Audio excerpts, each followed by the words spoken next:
जय हिंद।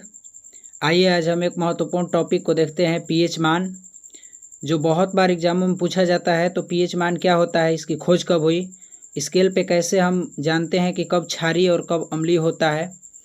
तो आइए वीडियो शुरू करते हैं।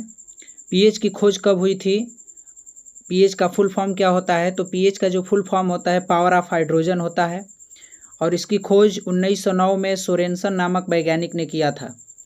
इसकी अवधारणा को 1909 में कार्लसबर्ग प्रयोगशाला में जो डेनिश रसायनज्ञ थे, जिनका पूरा नाम है सोरेन पेडर लॉर्टज सोरेनसन, इन्हीं के द्वारा पीएच की अवधारणा को बताया गया था। तो आपको इतना लंबा नाम याद नहीं रखना है। अगर आए कि पीएच की खोज कब हुई तो 1909 में कौन किया, तो सोरेनसन नामक वैज्ञानिक ने किया था। आइए स्केल हम देखते हैं कि कैसे मापते हैं। तो ये पीएच स्केल में होता है, बीच में 7 जो होता है वो न्यूट्रल कहा जाता है, और 7 से लेफ्ट यानी बाएं तरफ हम जब जाते हैं तो अम्लीय प्रकृति हो जाती है, और न्यूट्रल से जब से आगे दाहिने की तरफ जाते हैं तो क्षारीय हो जाती है। ये 0 से 14 के बीच तक होता है स्केल। यहाँ पे आप देख सकते हैं बीच में 7 जो है ये न्यूट्रल कहा जाता है, और 7 से आगे दाहिने तरफ जाने पर ये इंक्रीजिंग एल्कलाइनिटी होती है, जो क्षारीय प्रकृति को दर्शाता है 7 से आगे बढ़ने पर। और 7 से जैसे बाएं की तरफ जाते हैं तो ये अम्लीय प्रकृति को, इंक्रीजिंग एसिडिटी को दर्शाता है। तो 7 से नीचे बाएं जाने पर वो प्रकृति अम्लीय होती जाती है, और 7 से आगे दाहिने जाने पर वो प्रकृति जो होती है क्षारीय होती जाती है। तो ये 7 से बाएं अम्लीय और 7 से दाएं क्षारीय प्रकृति होती है। पीएच स्केल का कुछ पैमाना है।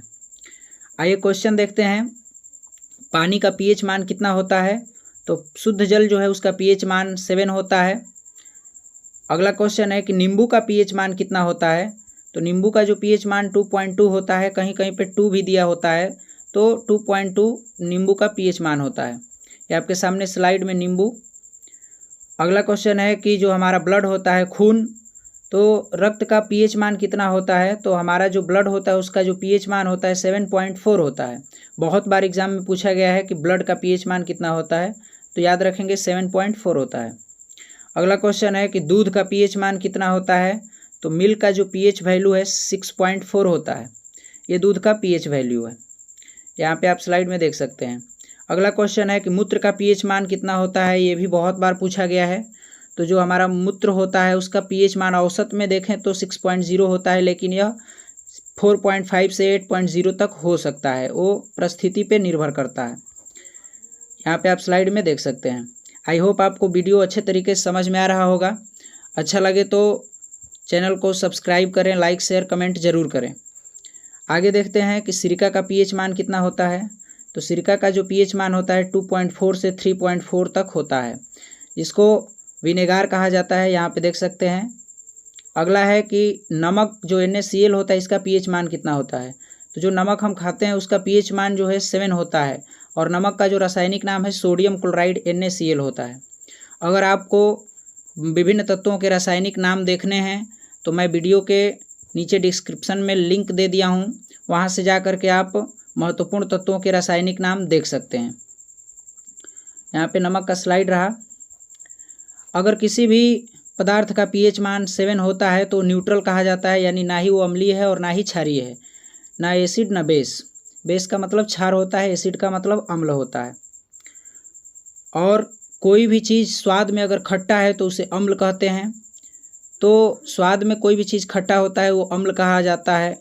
नीले लिटमस पेपर को लाल कर दे उसको भी अम्ल कहते हैं। ठीक इसका विपरीत क्षारीय हो जाता है, जो लाल लिटमस पेपर को नीला कर देता है वो क्षारीय कहलाता है। आगे देखिए, अगला क्वेश्चन है सल्फ्यूरिक अम्ल का पीएच मान कितना होता है, जिसको H2SO4 कहा जाता है, अम्लों का राजा भी कहा जाता है। तो H2SO4 यानी सल्फ्यूरिक अम्ल का पीएच मान 2.75 तक होता है, जो अत्यधिक अम्लीय होता है। यहाँ पे आप देख सकते हैं H2SO4 सल्फ्यूरिक एसिड का बॉटल। अगला क्वेश्चन है जो दही का पीएच मान कितना होता है। तो दही का पीएच मान जो होता है यहाँ पे 6 से कम होता है, इसकी पीएच वैल्यू 6 से कम होती है। यहाँ पे दही आप देख सकते हैं। अगला है जो हमारा आंसू होता है, तो ये टीयर आंसू का पीएच मान कितना होता है। तो जो आंसू होता है हमारा उसका पीएच मान 6.5 से 7.6 तक होता है। तो ऑप्शन में कोई एक ही मिलेगा तो आप लगा सकते हैं। ये हमारा जो आंसू होता है आँखों से जो निकलने वाला, उसका pH मान है 6.5 से 6.7 तक, 7.6 तक। आगे बढ़ते हैं। टमाटर जो होता है उसका रस का pH मान कितना होता है? तो जो टमाटर होता है उसका pH मान है 4, pH मान 4 होता है टमाटर का। यहाँ पे आप स्लाइड में देख सकते हैं जो टमाटर होता है इसके अंदर जो रस होता है उसका pH मान 4 होता है। अगला क्वेश्चन कि मनुष्य के शरीर का जो pH मान कितना होता है, माने पूरी बॉडी के अंदर जो pH मान होता है कितना औसत के लगभग होता है? तो मानव शरीर का जो pH स्तर है 7.35 से 7.45 तक होता है। ये भी बहुत बार पूछा गया एग्जाम में कि मनुष्य के शरीर का pH मान कितना होता है। आगे बढ़ते हैं। वर्षा का जो जल होता है उसका pH मान कितना होता है? तो वर्षा का जो जल है उसका सामान्य स्वच्छ वर्षा जो है उसका pH मान 5.0 से 5.5 के बीच होता है, जो थोड़ा अम्लीय होता है। और एक अम्लीय वर्षा होती है जो SO2 sulphur dioxide, NO2 nitrogen dioxide के प्रदूषण के कारण हवा में ये गैस मिश्रित हो जाती हैं, जिसके कारण बारिश होने पर उसमें मिक्स होकर के अम्लीय वर्षा कराते हैं, जो चिमनियों वाहनों के द्वारा धुओं के माध्यम से निकलती हैं। आगे देखिए ये बारिश का पानी। अगला क्वेश्चन कि मनुष्य का जो लार होता है, जो हमारे मुख का लार होता है, उसका pH मान कितना होता है? हाई स्कूल का एग्जाम या अन्य कॉम्पिटेटिव एग्जाम में ये क्वेश्चन बहुत बार रिपीट किया गया है। तो मनुष्य का जो लार होता है उसका pH मान जो है 5.6 से 7.9 तक माना जाता है। तो इसमें दोनों में कोई एक ही ऑप्शन मिलेगा आपको। तो 5.6 से 7.9 के बीच, ये परिस्थितियों पर भी निर्भर करता है, तो आप याद रख सकते हैं। अगला क्वेश्चन है शराब जो एल्कोहल होता है उसका pH मान कितना होता है? 2.8 तक होता है इसका pH मान, और अधिकतम 7.6 तक pH मान जाता है शराब का। यह आप पे शराब का स्लाइड रहा।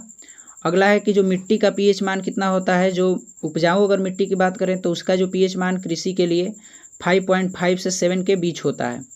अगर बहुत ज़्यादा कम हो जाए तो अम्लीय प्रकृति की हो जाएगी, तो भी अच्छा नहीं होता है। और इससे ऊपर 7 से ऊपर हो जाए बहुत ज़्यादा तो वो क्षारीय हो जाती है, जो बंजर ऊसर की कैटेगरी में आ जाता है। तो 5.5 से 7 के बीच में उपजाऊ मिट्टी का pH मान होता है। आई होप आपको वीडियो अच्छे तरीके से समझ में आया होगा। धन्यवाद।